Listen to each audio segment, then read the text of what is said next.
మారటం న్యాయమా రేవంత్ రెడ్డి గారు అని చెప్పని వాళ్ళు నేను ప్రశ్నిస్తా ఉన్నాను. ఇకపోతే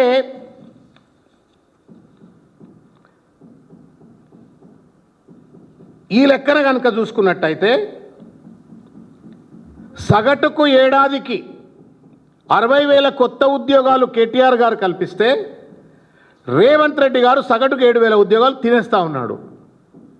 మొత్తం మీద ఈ పెద్ద మనిషి కష్టపడి దాదాపు 1,27,000 ఉద్యోగాలు ఇవాళ నష్టం చేసినట్లుగా ఇవాళ కనబడతా ఉంది.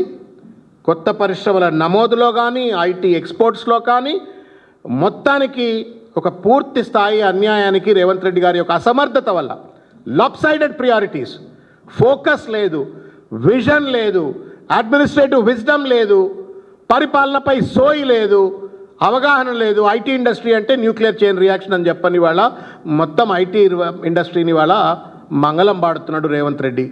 ఇది న్యాయమా అని చెప్పని అడుగుతా ఉన్నాను. పాపం శ్రీధర్ బాబు గారు కుడితిలో పడ్డ ఎలకలు ఎక్కువ ఉంది ఆయన పరిస్థితి. గట్టిగా అంటే మంత్రి పదవి తీసేస్తాడేమో అని భయం, గట్టిగా అనలేడు. రేవంత్ రెడ్డి అన్నిటికీ నేనే ముందని చెప్పని ఐటీ ఇండస్ట్రీలో ముందుకు వచ్చి కూర్చొని న్యూక్లియర్ చైన్ రియాక్షన్ చెప్పని దావోస్లో వచ్చి కూర్చుంటాడు.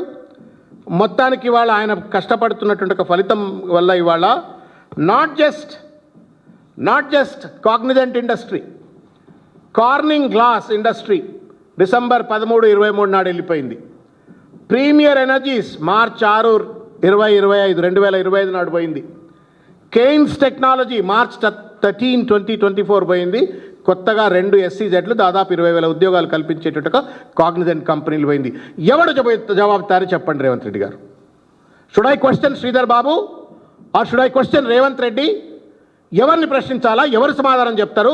నిరుద్యోగులకు ఎవరు సమాధానం చెప్తారు అని చెప్పని నేను అడుగుతా ఉన్నాను.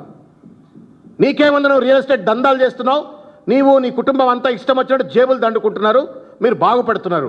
మరి ఈ రాష్ట్రంలో ఐటీ పరిశ్రమ మీద ఆధారపడేటువంటి ఒక విద్యార్థులు కానీ ఉద్యోగులు కానీ పరిశ్రమలు నడిపే వాళ్ళు కానీ వాళ్ళు ఎక్కడికి పోవాలో, వాళ్ళ జీవితాలు ఎట్లా అని చెప్పని రేవంత్ రెడ్డి గారిని ప్రశ్నిస్తూ ఉన్నాం. ఇంత దుర్మార్గమైనటువంటి రీతిలో పరిపాలన కొనసాగిస్తూ బాధ్యతారాహిత్యంగా మళ్ళీ రైజింగ్ అని మాట్లాడతాడు.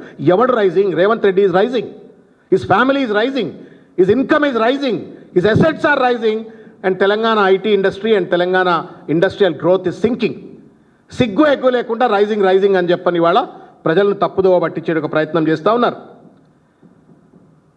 దావోస్కు పోతాడు పెద్ద ఆయన,